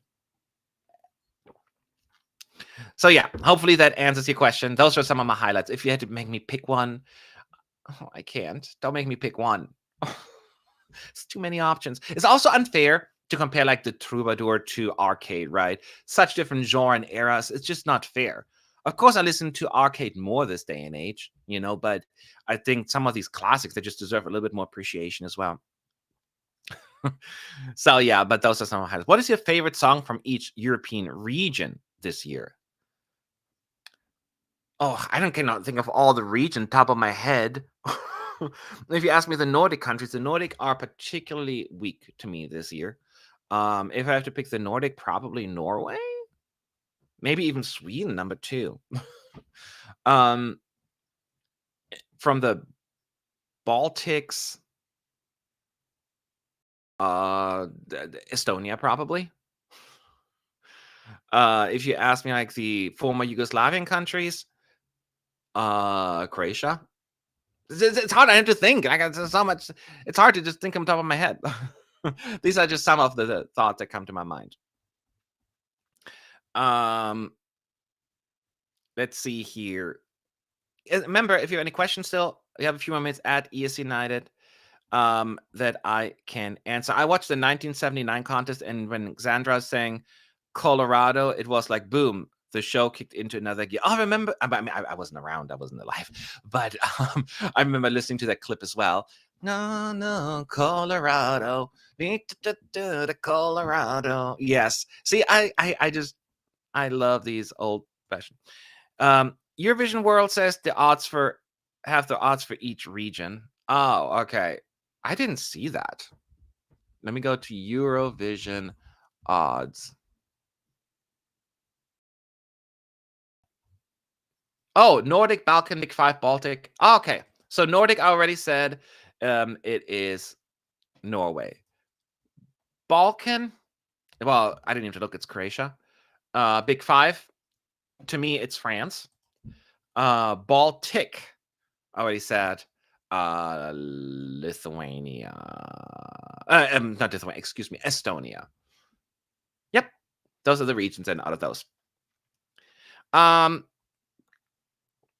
Let me change that here again. If Ireland doesn't qualify this year, we'll never get another Eurosong like this year. Well, I'm not trying to jinx it, but I'm pretty sure you're going to qualify. This is no way. There's no way. It's not. It's just not. I don't even want to put that out in the universe. But if in this crazy world it doesn't, it shouldn't discourage Ireland, because when was the last time Ireland was really like considered a qualifier, or like were people actually talking about and excited about it? This shows that there is a market for that out there. I had a similar feel about Germany last year. I felt so bad that came last, because I was worried, because Germany overthinks stuff. The people like, well, we got to completely change it up and go to boring again. You know, I'm like, no, just because it didn't work out once, you were on the right track. It annoyed me so much. Don't just try it. You can't just change it every year and then hoping for a good result. Hey, great job as always. Sorry if this was already been covered, but can you watch the dress rehearsals live tomorrow? So I can watch the dress rehearsals live tomorrow, the part of the press. Yes, we can. And we're going to have our live streams, and I will describe it to the nth degree and all that stuff, how they're sounding, how it looks, especially in Neverlax, the fake results. So yes, but we cannot have any visuals or any sound. Keep that in mind. So that is another downside. That's the EBU just does now. So, but yes, in the short, we will be able to see it. Your best German entry. You know, that's a difficult one, because as you know, I was born in Germany. So thinking back of my childhood, I'm thinking of all the songs that my family listened to, because my family listened to Schlager music, right? And the German entries were mostly Schlager songs back in the day.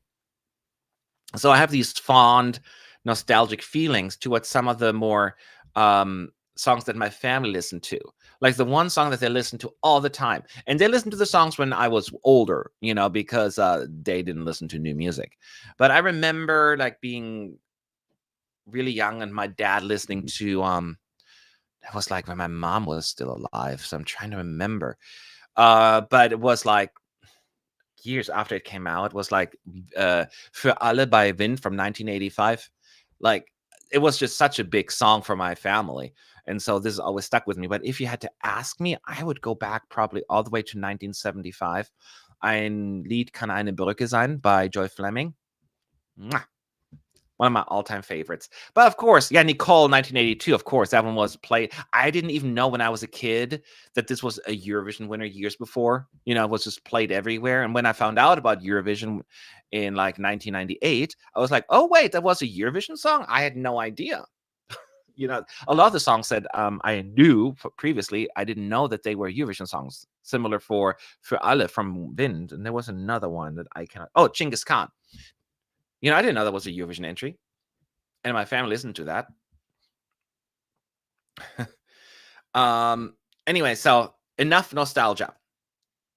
Do you think this year is so strong that we could have some shock non-qualifiers?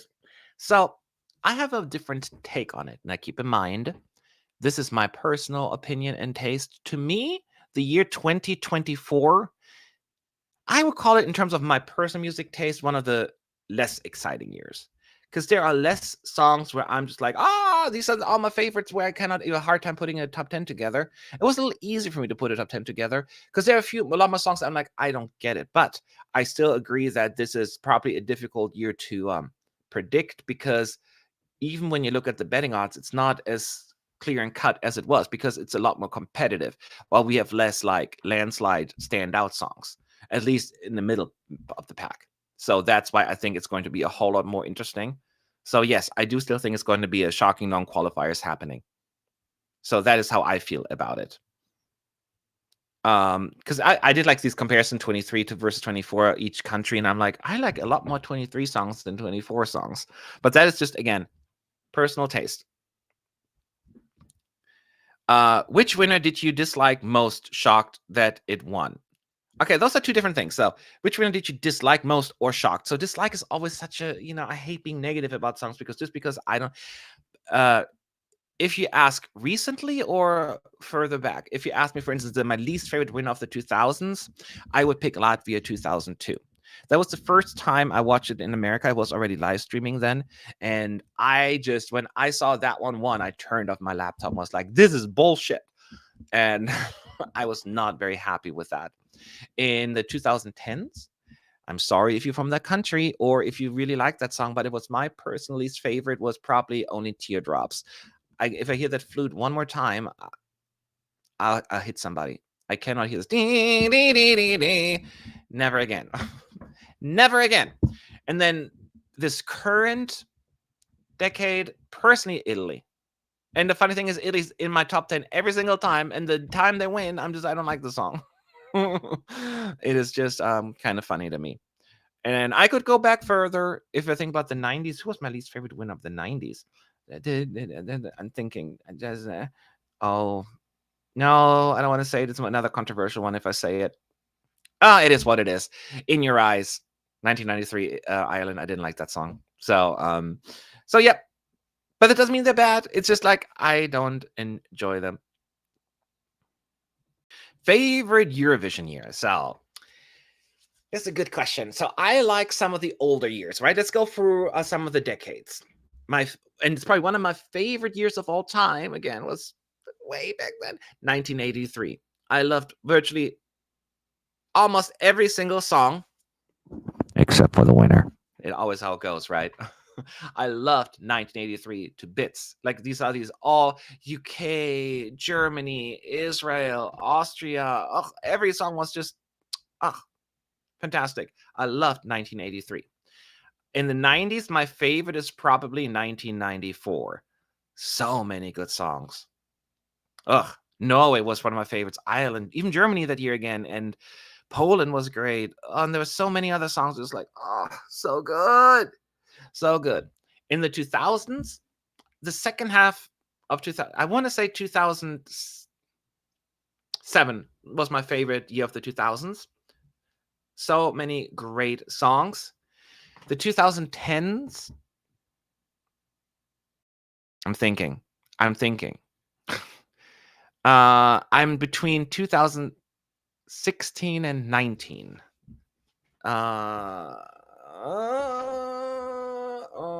I picked 19, but by hair, only by hair. So there you have it. Those were my picks. And you're allowed to disagree. would you like to see them bring back the live orchestra at Eurovision? On paper, yes. But even I am fully aware that in this day and age, you cannot have the orchestra back at Eurovision. Listen to the music nowadays. It will work on some songs. And I know what you're saying, Sanremo. But Sanremo also allows, like, it's different. And we've been just talking about the whole financial budgetary reasons. If you bring the orchestra back, so I get it. I love to have it back on paper, but I understand why this day and age that is just not a possibility, as much as I would love it. So, oops, I saw a question. Now it's gone. Most of the time, I don't really like the winning song. Are you usually happy with the winner? I'd say 3 out of 4 times I am. I mean, let me rephrase it. I'm always happy for the winner. And not just like it's not my politically correct answer, even though it is, but it's also a genuine answer, because let's go back to Italy 21. Not my kind of song, but so many people loved it, and the band is so talented. Like Måneskin, I love Måneskin. Like I remember that I'm watching the guitar player, like, oh my god, she's so good. And I listened to so many of their songs. I just didn't like the winning song. So I can still be happy for them, right? But saying like where I just don't get the winning song, I would say 3 out of 4 times I get it, even though I don't always like them. Or like I don't listen to them. I think that is a fair thing to say. Favorite Eurovision slogan? Well, I have 2. Number 1 is United by Music, because it is free advertisement for ESC United. I cannot believe they decided to stick with United by Music, and it's just like, come on, I have to be happy about that. It's like, oh, thank you. Thank you, EBU, for making life a little bit easier for me. And in terms of the other one, just because it's funny, it's time to grab our towels and come together. That line will always get me, and whoever wrote that will always be my favorite person.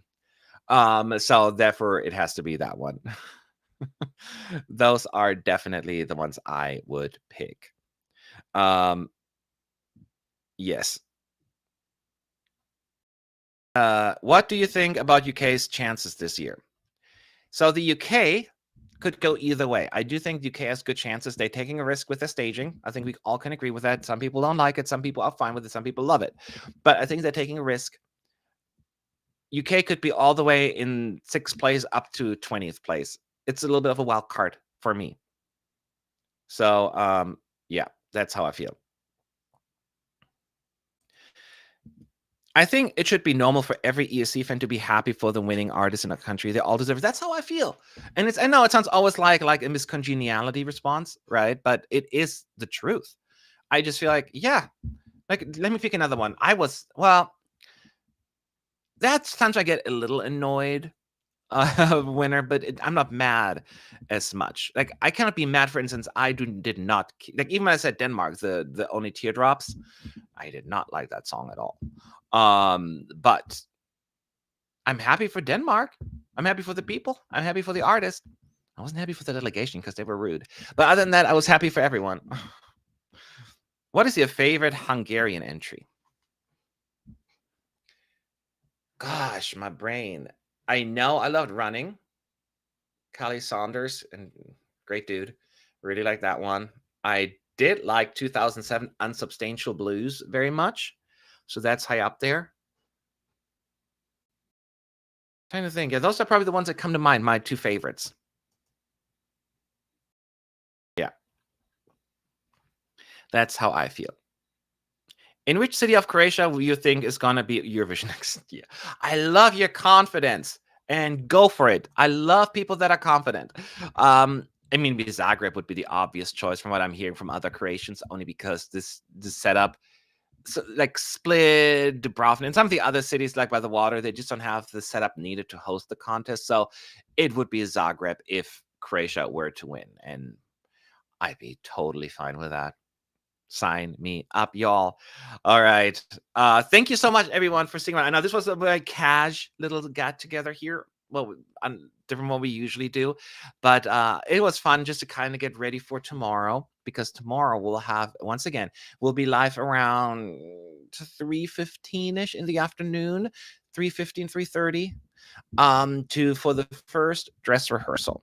the semi-finalist won. Yes. So we get to see the whole run through from the opening act to the songs to the interval act to the fake results. And you need your country to fake qualify. It is very important. I don't know why, but I need you to be excited, just like I am. And then in the evening, we'll have the second dress rehearsal. We'll also do a live stream for that, because even though the juries are no longer voting in the semis, they still listen to this because there are backup juries, especially for countries like San Marino. So if something were to happen, those backup juries will matter, and the people will still give 100% during that performance. And you can see how it really comes across. And then Tuesday, we'll have the we have the pre and post show. And so every day we'll have a bunch of coverage. So hopefully you will enjoy it. And today was just me, because I figured that would be nice just for us to have a little chat on the side. And then starting tomorrow, we'll have, I think Connor will be there with me on the first show. And the evening, we're still debating if it's going to be Roy or somebody else. But I'll let you know. So in the meantime, thanks again for everybody for watching. And I will see you hopefully tomorrow. It's happening, y'all. It's happening. I'll talk to you soon.